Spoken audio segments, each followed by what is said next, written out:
We've pretty much spent the last few weeks deep diving into the Xbox Series X and its nuances, from a graphics comparison standpoint to the console's quick resume feature, right through to testing load times and boot times. It's been a hoot. It dawned on us this morning though that we've banged on about how fast the Series X is and about all the time it'll save you, but we haven't actually told you how much time it will save you.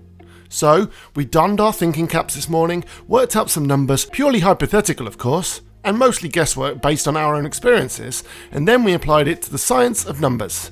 That's maths. Here, ladies and gents, is how much time the Xbox Series X could actually save you over the course of the next generation. Let's kick things off with an easy one.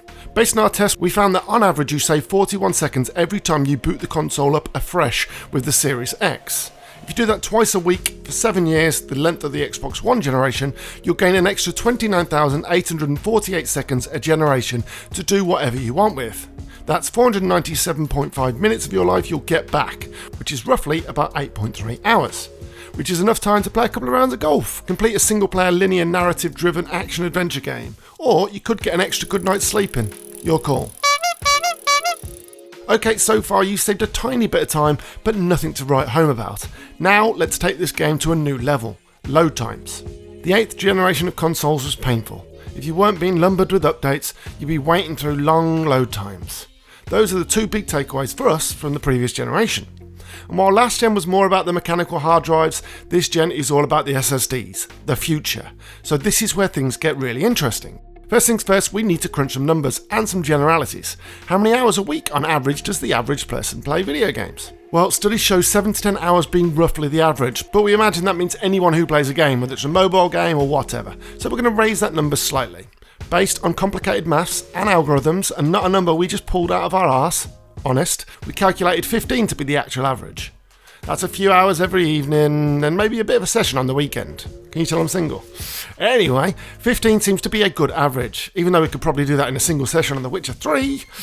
Moving swiftly on. Let's say, on average, during the last generation, that 6 minutes of every hour gaming consisted of loading screens, about 10%, which is not an entirely unreasonable number if you think about it, whether you're talking about fast travelling, walking through doors with load screens between levels, whatever, all those times add up. This week we calculated that the Xbox Series X was on average 4 times quicker when it comes to load screens. On average. So a 3-minute load screen on the Xbox One S would only take 45 seconds on the Series X. So 6 minutes of load screens last gen is 1.5 minutes this gen, which is a saving of 4.5 minutes per hour. 4.5 minutes times the 15 hours average of gaming a week, that's 67.5 minutes a week. So you'll roughly save an hour a week. With 52 weeks in a year, obviously, again, 7 years in generation, that's 409.5 hours saved per generation. 409! That's 17 days you'll potentially save. 17! And last but by no means least, we have Quick Resume, which means you can pick up where you left off in several games without having to endure that initial load. And boot up, something we didn't take into account in the previous category for this very reason. Right, this is where it gets a little more theoretical and tricky because it's hard to calculate otherwise. Let's say in those 15 hours of gaming a week, you're playing 4 different games on a rotation. A sports game like PES 2020, an action-adventure title like Control, an RPG like The Witcher 3 because it's still the greatest RPG of all time, and a strategy game, say Civ 6. To boot up and load those 4 games last generation would roughly take 11.5 minutes. Yes, we timed it with the aforementioned games. Let's be conservative and say you load up those 4 games maybe twice a week, or a combination of those 4 games. So every week you're loading up games for 23 minutes of your 15-hour gaming time. Over the year that's 19.9 hours, over the generation that's 139.3 hours. That's nearly 6 days of generation sat through just booting up the game and getting into a game. Next gen though, that's not the case, thanks to Quick Resume. While it's 11 minutes a week to boot up the 4 aforementioned games, the same games on the Series X take only 5 minutes, and PES is 2 minutes of that. But then, once you've loaded it up, that's it for the week. The rest is just Quick Resume, which means to get into those 4 games, twice a week remember, it's only about 1 minute and 20 seconds. Roughly 10 seconds per game, so 80 seconds in total, 1 minute 20 seconds, you get it. Right, now the maths, and this is where it gets a little bit tricky, but we'll get there. Let's say this rotation of 4 games you play for 4 weeks. We can't use Quick Resume loads for the whole year, because that wouldn't be fair, unless you literally only play 4 games. We don't.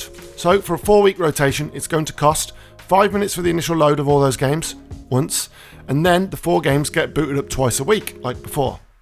So the second time is only going to take 40 seconds as opposed to 5 minutes. So week 1 of the 4 is 5 minutes plus 40 seconds, so 5 minutes and 40 seconds. Weeks 2, 3 and 4 are just pure quick resume loads, so 80 seconds a week. So 4 minutes total. That's 4 games times 2 boots times 10 seconds times 3. In total for the 4-week window, that's 9 minutes and 40 seconds. Now we need to multiply that 9 minutes and 40 seconds by 13. 13 times 4 is 52, which comes to a measly 2.1 hours a year. Roughly, of course, which makes 14.66 hours total per generation. Now to work out how much time we save. We take the 139.3 hours from the Xbox One timings and minus the 14.66 for the Xbox Series X, leaving us with a saving of 124.64 hours. So, about 5 days. And there we go. 5 days you save, just because of quick resume. Impressive. Okay, so that's the maths done. Now it's time to tally everything up and see where we are. Well, thanks to the quicker boot, you save 8.3 hours a generation. Thanks to the quick load times, you save 409.5 hours a generation. And thanks to quick resume, you could save 124.64 hours. That's a total saving of 542.44 hours over the 7-year generation. That's about 23.4 days you'll save this gen then. In that time, you could do whatever you want. Put those hours into other games. Learn a language, which takes about 480 hours on average. Play more games. You could see more friends and family. Play more games. Learn how to cook. Play more games. Watch more Netflix. Play more games. Read more or play more games. The list goes on and on and on. Just like the 23 days you saved. Bloody mental. Look, I know we're a little bit tongue-in-cheek with this whole thing, and with the bigger games this gen, the games could take just as long to load, but we seriously doubt that. Mechanical hard disk drives are an archaic thing of the past, and SSDs are the future, well, for now at least anyway. And we do truly believe that you will save an incredible amount of time this generation. And probably have less time to make cups of tea too. Yes, we're British, and that stereotype is spot on. Tally-ho, time for tea.